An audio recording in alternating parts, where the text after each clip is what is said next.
வெறும் பைபிளை மட்டும் தூக்கிட்டு போறவங்களா இருக்க கூடாது. ஆமா, உங்களுக்குள்ள அந்த வார்த்தைகள் இருக்கணும்.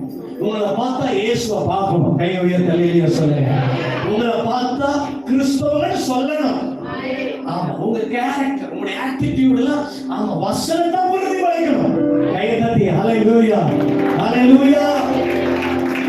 வராங்க பாருங்க, அவங்கள கிறிஸ்தவங்க அப்படி சொல்லக்கூடாது. என்ன வைராக்கியமா வாழ்றாங்க பாருங்க.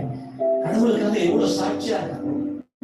ஒழுக்கமுள்ள ஒரு சகோதரி, ரொம்ப டிசிப்ளினா இருக்கிறாங்க, சாட்சியா இருக்காங்க, தூஷணமா பேச மாட்டாங்க சிஸ்டர். அந்த சிஸ்டர் ரொம்ப ஹம்பிளா இருப்பாங்க. அப்படி தேவ வார்த்தைய உங்களிடத்துல பார்க்கணும். கையோட ஹல்லேலூயா. ஆண்டவர் அதான் விரும்புறார். சரி, மூன்றாவது தாவீதின் திறவுகோலை உடையவர். ஏசாயா 22:22 இப்படி சொல்லப்பட்டிருக்கு.